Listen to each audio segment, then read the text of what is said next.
Good morning and welcome to the Ugly Grandma channel. I have not done one of these in a really long time, and it's probably very obvious by looking at me that I did not stick to any kind of diet program or any kind of weight loss program or do anything I should do to lose weight. That's pretty obvious. So I've decided that I'm going to take this channel in a different direction. I'm still always looking to eat healthier and be healthier, but I'm to the point in my age now that I don't really care about the weight loss as much. I just want to feel better. So I will still be working on that, but that won't be the focus of this channel. I decided I wanted to make it more of a vlog style, maybe even more of a booktube type of thing, because back in April, let me back up even farther. When I was in 5th grade, I did not read that much, but I had a friend who did, and I was asking her one day why she spent all her recesses in the library. So she took me to the library and she said, "Hey, you're really into Little House on the Prairie," because this was back in the early 80s. And I said, yes, I am. And so she introduced me to Laura Ingalls Wilder. And after that, I was hooked. I was a reader. I read just about anything I could get my hands on. And then when I was about 14, the movie Firestarter with Drew Barrymore came out, and I happened to be going through my parents' books, and what should they have but the book Firestarter? And that got me hooked on Stephen King. One of the weirder things that happened regarding a Stephen King book is when I went back to Pennsylvania. At the time we lived in Washington State, and my parents had flown me back for my graduation to visit relatives, also to get me away from a boyfriend they didn't like. But they sent me back to Pennsylvania to be with relatives. And my aunt on my mom's side, I was looking bored because all the kids were much younger than me. And she asked me what I like to do. I said, "Well, I like to read." She goes, "Oh, what do you like to read?" And I said, "Well, I really like Stephen King." She goes, "Have you read The Stand?" And I'm like, no, I haven't read The Stand.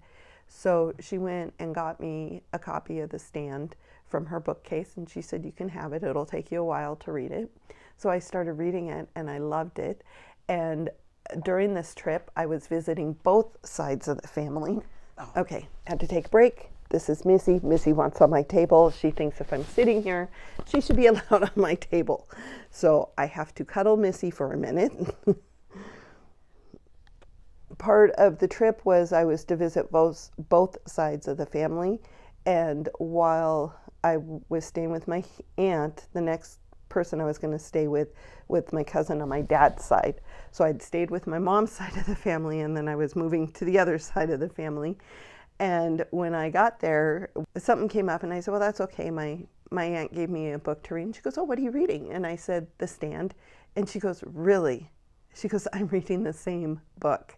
So even though this book had already, by that point, I think had been out for probably 5 to 10 years, I just found it really odd that my aunt on my mom's side would give me a book that my cousin on my dad's side was also reading. And we were also going into New York, and she made it quite clear to her husband, because she lived in New Jersey, and she made it quite clear to her husband that when we went into New York City, we were not to take any tunnels. I didn't know at the time why, because I wasn't to that point in the book, and she goes, "You'll know." And I did. And those of you that have read Stephen King's The Stand know what I'm talking about. Over the years, I have read quite a bit. I generally stuck with the horror thriller genre of King or Kuntz or John Saul, or there's another one I'm missing. And those were the type of books that I read for years. I tried to branch out. I'd read a little bit here and there. I really enjoyed true crime, especially Anne Rule. Another interesting story with Anne Rule is I picked up a book that Anne Rule had written, and I was reading it, and there was this name of this couple in the book, and my dad had a store at the time, and I said, "Wait, isn't this the same name of those people that come in the store?" And I was telling my dad the story. He goes, "Oh yeah, they told me about that, about how that guy tried to kill their daughter." And I'm like, "Whoa, what?" So there was a little bit of a connection there as well.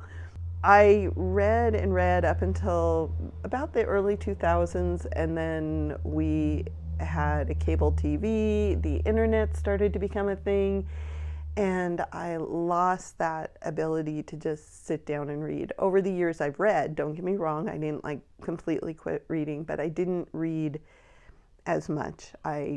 Over the years I bought like one of the very first Nooks from Barnes and Noble, upgraded that a couple of times. And so during the years I had gotten a Nook, and I'd upgraded that a couple of times so it was more of a tablet than a Nook. I would play games on it. But then smartphones became a thing, and I would read on my smartphone, and I would play games on my smartphone. Occasionally I'd actually pick up a hard copy book and read that. And I would go through little spurts here and there where I would read 4 or 5 books in a month or two, and then I wouldn't read anymore after that. So where I work, there's about 50 people in our bureau, but there's only 3 other women that I work with and our bureau chief, and then one other lady that works for a different section. The 3 other women I know fairly well, and we got to talking one day, and come to find out we're all bookworms. And it really kind of sparked something in me, because I do love to read. I just haven't been reading lately because I've had other stuff going on in my life. I work full time, have an online business of Lego, and just friends and family and things that keep you busy, and I have not been reading that much. And we were talking, and something got brought up about a Kindle, and I'm like, well, I had my Nooks, and I kind of liked those, but there was just something about them that I didn't want to go back to them. One is the fact that they were so old, I wasn't even sure I could charge them anymore. And so I decided that I would buy a Kindle to see if that would get me into reading. And to say it did would be a complete understatement. Since April, and this was the end of April, I think I got this on April 25th, and it is now July 31st, I have read over 50 books. And I have gotten nothing else done in my life. Obviously, the newness is finally wearing off, and I'm actually getting back into my online business and doing things I should be doing. But there for a while, there was just something about being able to read on a Paperwhite, because this is light, it's thin, it's not a big, huge book, and being able to lay down and read this has just been phenomenal. And I have read so many books. And I've decided I needed to get out of my comfort zone. So I downloaded a couple of lists of book club books for Good Morning America Book Club and Reese's Book Club. And every time those go on sale for $3.99 or less, I download them on here. And I've taken part in the Goodreads challenges, the Kindle Read challenges, and I have read books that I would not normally read. Some I've liked, some I have not.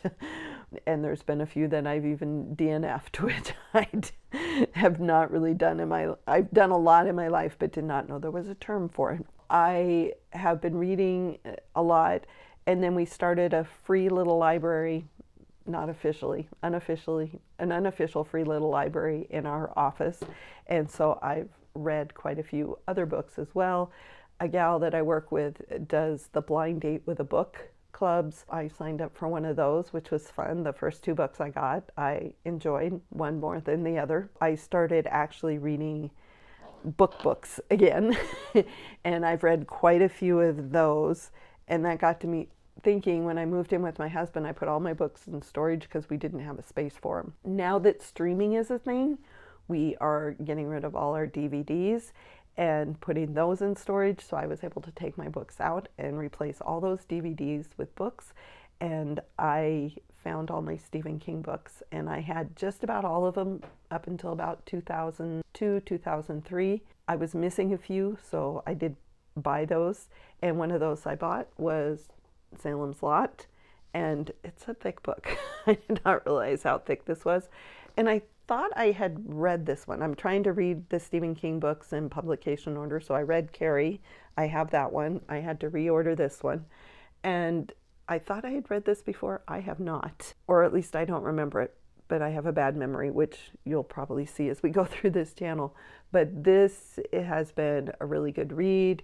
My husband, he's a big vampire fan, so he's watched a lot of vampire movies with the exception of Twilight. He's watched all the other ones, and he was a little surprised that I hadn't read this book probably as much as I was. So I have been enjoying my books. I would very much like to make this more of a booktube vlog type of video. I don't know how that's going to work, but I have enjoyed the booktube channels that I've run across. I started to get a bunch of them come across when I got my Kindle. There was things on it, I wasn't sure what they were. I knew there had to be like little tips and tricks, and so I put that into the YouTube search bar, and all of a sudden I was flooded with these booktubers who I'd never heard of before that. I have really enjoyed watching them. I've gotten a lot of good book recommendations. Some of them have been awesome. Some of them are like, I don't think so. It's been really fun to watch them. There's one in particular that I watched, was a young man out of Salt Lake, but I think him and his wife both do booktube channels, and they used to be in Salt Lake. And I got hooked on his channel because he did like the top 10 books he's ever read or something like that. I watched that, and the very last book was The Stand, and I thought, I like this guy. So I started watching his channel, watched his wife's channel, and she talks with other booktubers, which got me into other booktubers. I do tend to watch the guy booktubers more than the women, and I don't know why that is. Maybe because they're closer to what I enjoy reading. I'm not a romance, fantasy type person, and so some of the books that the women recommend, they're mostly romance or romantasy books. They're not for me. I have read a couple of romance books through the different challenges, and a couple of them I've really liked, but a couple of them are like, But if this is something that you think you might enjoy, go ahead and put a comment below, hit the like button, subscribe, do all that stuff. I will probably put 4 or 5 of these out there like I did with my weight loss videos that I did earlier, and we'll just see where this goes. If it doesn't go anywhere, I'll just talk to an empty room about how much I enjoyed or disliked a book.